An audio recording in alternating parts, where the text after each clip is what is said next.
It's 1 o'clock East African time. Thank you so much for joining us on KTN's News Desk. Let's focus on the top stories of the day, but first let's take a look at the highlights. Former Nairobi mayor arrested for alleged hate speech remarks. Kenyan State House says it's all systems go for historic visit by the Pope. Tanzania counts down the hours to Sunday election.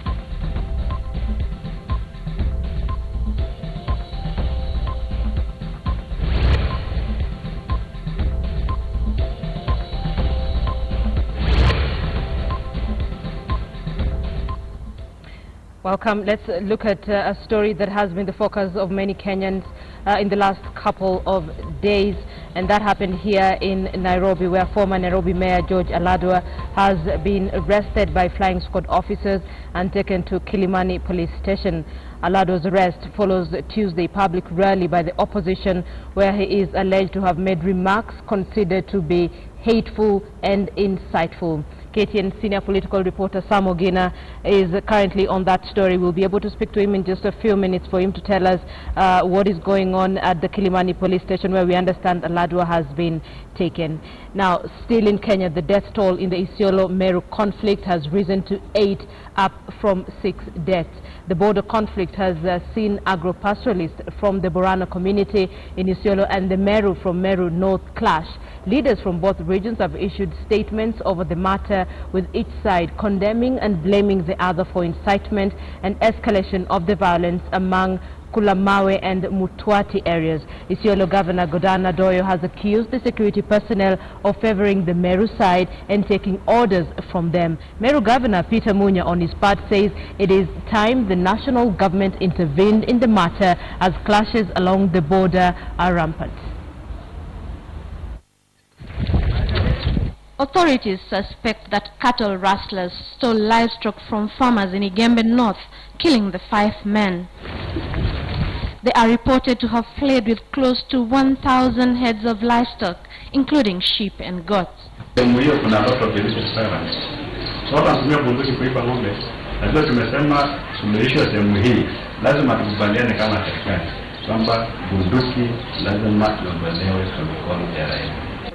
Isiolo County leaders are pointing fingers at law enforcement officers. I call upon the communities to refrain from acts of violence, but demand immediate transfer of Garbatula Sub-County Commissioner and investigations into the actions of the security team both from Igembe North and Garbatula. Hii swala ambayo tunasikia ni wizi wa mifugo ni kisingizio. Shida ni swala ya ardhi. Tunajua kuna lapset project ambayo zinatoka kutoka sehemu ya Lamu inapitia kaunti yetu. Kwamba imechinjwa nje ya police station. Matumbo zote ziko pale na ile damu yote ile ilichinjwa mbele ya police station. Wakiangalia hawakuchukua hatua. The latest attack is believed to be in retaliation of another attack last week, where over 400 heads of cattle are said to have been slaughtered and the meat distributed to farmers in Meru. Ile inaendelea hapa kwetu hapa pande ya Igembe North na Tigania is what I can call a small scale war, where people are being cleared, people are being killed, people are being impoverished every day. And unless a long-lasting solution is found, people watamalizwa huko. And now residents claim the clashes are as a result of bad politics. Ellen Wanjuru, KTN News. Let's take you back to a top story, where former Nairobi Mayor George Aladwa has been arrested by flying squad members and taken to Kilimani police station. Aladwa's arrest follows Tuesday's public rally by the opposition, where he is alleged to have made remarks considered to be hateful and insightful. KTN's senior political reporter Sam Ogina has been following the developments at the Kilimani police station and now joins us on phone. Sam Ogina, there has been a lot of calls from Kenyans for George Aladwa to be arrested, especially after his sentiments. What is the latest that's going on at Kilimani? Well, Linda, what is happening right now is that the former deputy mayor is actually there is a kind of standoff between supporters of George Aladwa, ODM, and the police here at Kilimani police station. Now, the standoff is whether to transfer Aladwa from Kilimani to the CID headquarters in Kiambu Road. And actually what the supporters are saying is, because he was arrested by the flying squad in unidentified cars and driven to the Kilimani police station, they want, if at all he is to be transferred from here to the CID headquarters where he's going to record a statement, then they use their own vehicle to ferry him to the CID headquarters for that matter. They don't want him to be ferried using the flying squad vehicles. That is what is happening right now. Of course, a number of supporters, a number of top ODM and CORD leaders here attending just to give Aladwa moral support. Of course, ODM party leader, that is the CORD party leader for that matter, Raila Odinga, was here before, but he's left. And now a barrage of lawyers, George Haminwa, Orengo equally here, just to give the initial proceedings their say, so that that Aladwa can actually be released. But what we understand right now is he's going to be transferred from here to the CID headquarters. Probably one of the reasons being the place here is quite open to anyone and everyone to get in, and so far a number of ODM supporters, Aladwa supporters, are thronging here at the Kilimani police station, singing and chanting Aladwa praise songs, and also just trying to market the whole thing, saying that why are they arresting Aladwa and yet a person like Moses Kure is still walking scot-free. So just an environment of confusion here. Here's the thing, Samogina. Earlier on you said that his supporters do not want him to be taken to the CID headquarters using the CID cars, using the police cars. They want to transport him himself. What are the police saying about it? And just so we are clear, what are their concerns? Right now, the police bosses here at the OCPD, the deputy, are actually locked up in a meeting with representatives of Aladwa and Aladwa himself. Maybe just to try to reach a middle ground on the same, whether to ferry him using the police cars or whether to use their own car. Well, the concern is because he was arrested, no one knew where he was being taken to. So just to clear the doubt by the supporters, just to clear that doubt that if at all he's being taken to the CID headquarters, then they will drive him personally or by themselves all the way to the CID headquarters, and they will be sure that for sure he's being held at the CID headquarters. Linda? I'm saying they want to drive him there so that they're sure they will have delivered him there. He's okay when they get there. Yes, just the sense of surety. That's what they want, and of course, it has persisted for quite some time, around 30 minutes or so, because the police vehicles had actually lined up themselves a while ago. But I've also seen one of their cars also just driving into the police station and also taking a strategic position, ready to go. Okay, let's see how that goes. Did you get to speak to Aladwa? Has he spoken to the press yet? Aladwa has not spoken to the press as yet. Neither have the ODM and CORD leaders who are around here. Everyone has just walked in where Aladwa was being held and walked out without saying a word. The only thing that they've communicated to us is that confirming that Aladwa will be taken to the CID headquarters. And also something peculiar is, since he was arrested like 2 or so hours ago, no statement has been taken from Aladwa, as it were. And the concern actually from police officers here was that there is too much chaos happening to even provide that environment for recording a statement. And as I speak to you, I can see a commotion from where Aladwa was being held. I'm not quite sure, but I think he's heading into the vehicle that was stationed by his supporters to ferry him to the CID headquarters. I'll just confirm to you if at all he's getting into that, or if at all he's getting into well, he's just gotten into his supporters' vehicle, so he will be ferried by, of course, his supporters all the way to the CID headquarters, but he's being led by, of course, the flying squad of vehicles. They are going to lead the way all the way to the CID headquarters. They'll be followed closely by his supporters who are driving him to the CID headquarters. Linda? Sam, I can hear a lot of noise in the background. What's going on apart from him being driven to the CID headquarters? Well, of course, just chanting and slogans, shouting and praising Aladwa, saying that he's Shuja. His sentiments notwithstanding, whether insightful or inflammatory, to them, really, that doesn't count. For them, he is a hero of some sort. And so that's why they're just chanting and leading him into the car as he's being ferried away to the CID headquarters to formally record a statement on the allegations of inciting the public to violence. Linda? Samogina, thank you so much. Always a pleasure speaking to you. Samogina, they are speaking to us from Kilimani police station, where former Nairobi Mayor George Aladwa was being held. We understand that right now he's being driven to the CID headquarters by his supporters. Initially, he was supposed to be driven to the CID headquarters by the police. His supporters say they want to ferry him there themselves, and looks like they've gotten their way, so they're driving him to the CID headquarters. Samogina is keeping an eye on that story for you. And of course, we'll let you know what happened. Aladwa's arrest follows Tuesday's public rally by the opposition, where he is alleged to have made remarks considered to be hateful and insightful. So let's see how this goes. Now, Pope Francis is expected to hold a mass for nearly 1 million people at Nairobi's Uhuru Park when he arrives in Kenya next month. State House, through its spokesperson Manoa Isipisu, has also confirmed that the head of the Catholic Church will hold bilateral talks with President Uhuru Kenyatta, with the Pope expected to carry a message of hope and peace in his first African tour.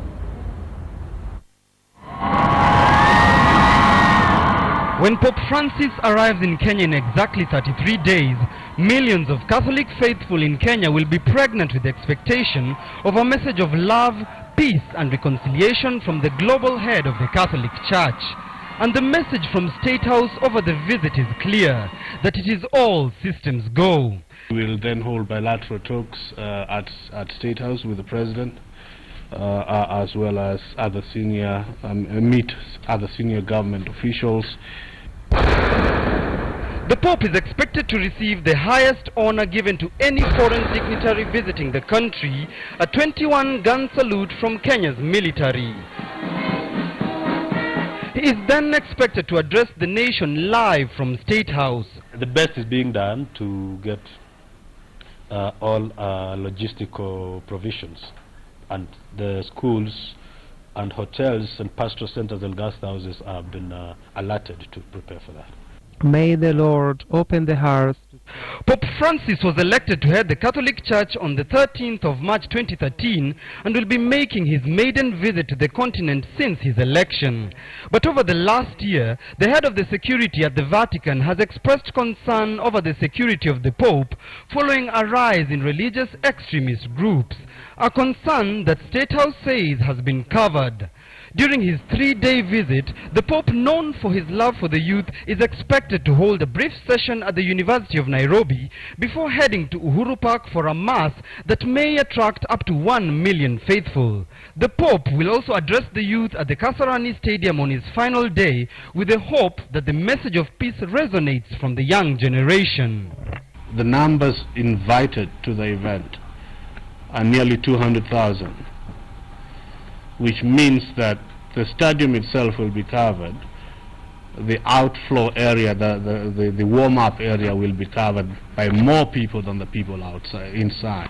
Pope Francis will also visit Kangemi, that houses about 20,000 Christian Catholic, before proceeding to Uganda in an African tour that will have him end up at the Central African Republic.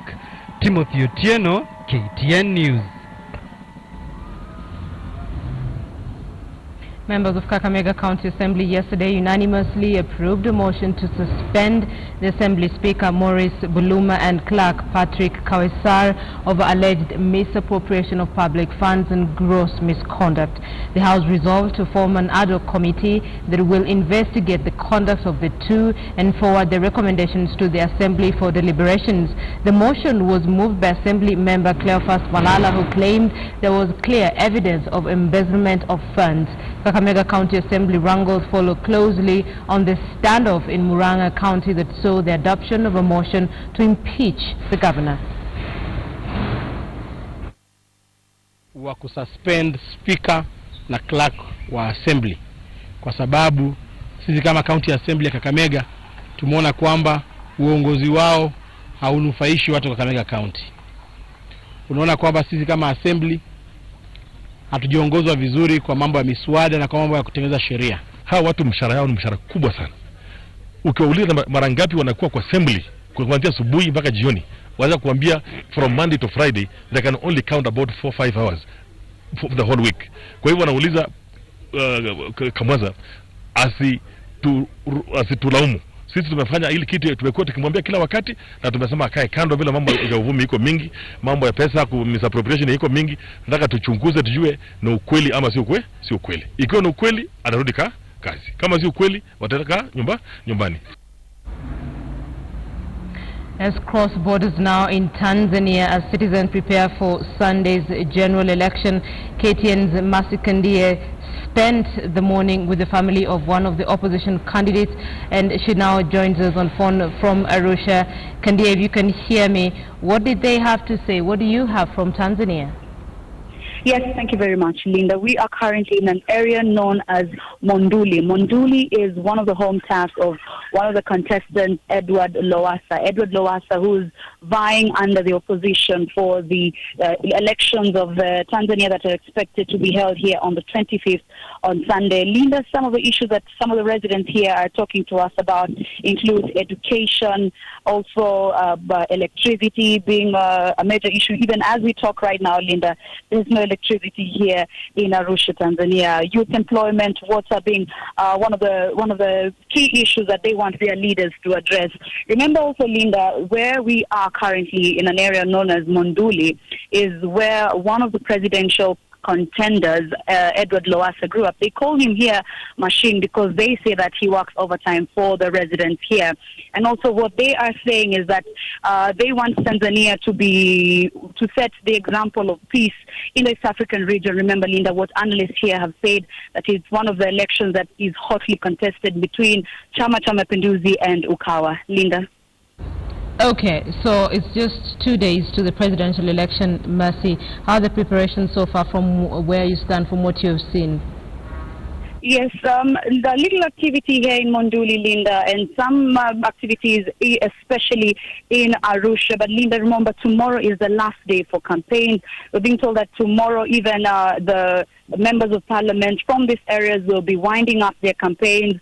So not much being done in the villages, but in the major towns like Arusha, campaign banners, a lot of campaigns happening here on the ground. Linda? Well, you've just spoken to one of the candidates. How hopeful is he of clinching that seat on Sunday?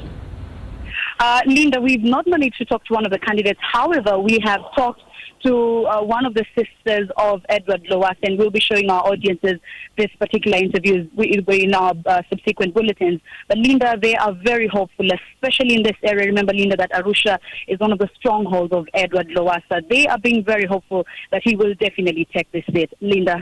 Let's see how that goes. It has been billed as one of the tightest, the closest presidential race in Tanzania. Question is, who is going to be the 5th president of the Republic of Tanzania? Now, drama unfolded at the Kenyan Embu County Assembly after 2 elected members exchanged kicks and blows in a tense session that saw the assembly adjourned for 2 weeks. This comes a day after contractors and a session of MCAs accompanied by members of the public forcefully occupied the assembly and paralyzed operations. Take a look.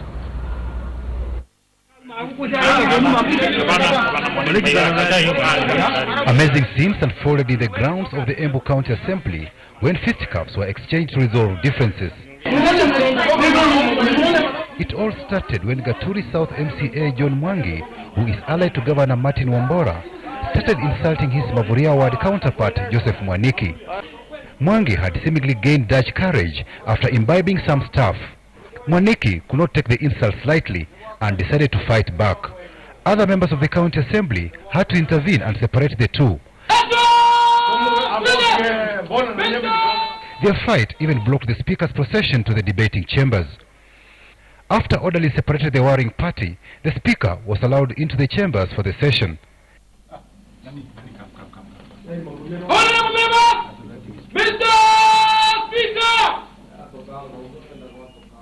Inside the chambers, Mwangi complained to the speaker over the matter and requested to be allowed to finish the fight with his adversary and later join the chambers after settling the scores.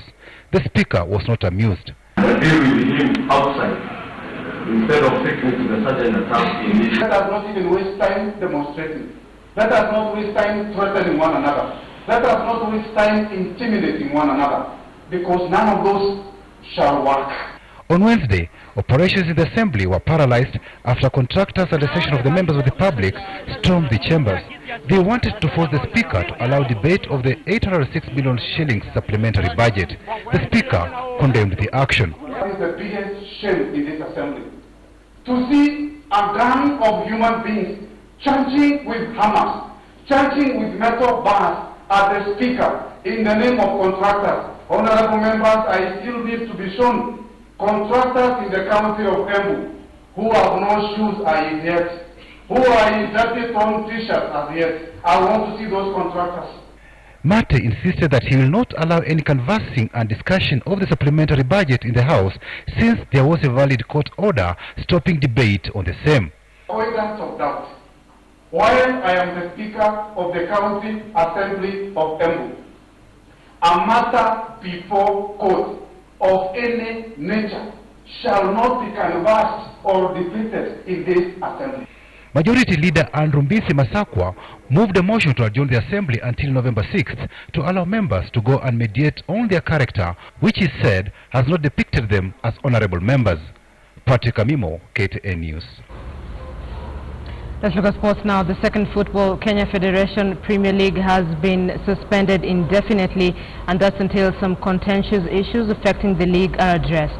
The league's chairman and representatives decided to put the league encounters on hold, citing the dubious addition of points to Shabana and Kakamega Homeboys by the Football Kenya Federation's National Leagues and Competitions Committee as part of the reasons for the action. There were a few issues which happened in the course of the week which necessitated this meeting today. One of which is the issue where Homeboys FC and Shabana FC were awarded what we called boardroom points. Up to now, this is about around 12 matches down the line. The referees have not been paid their dues. We are fearful that if right decisions are not made right now, we might end up crying, because what we see here are highly, to my mind, are influenced by the elections. So probably someone is playing his cards and he wants to see which team is where, maybe to have that team in the voting bracket, or maybe to please someone to be in KPL next year at the expense of teams which have worked really hard to be where they are. That's how we leave it on KTN's Newsdesk on the home channel. However, we have no more news for you on KTN News. Stay with us.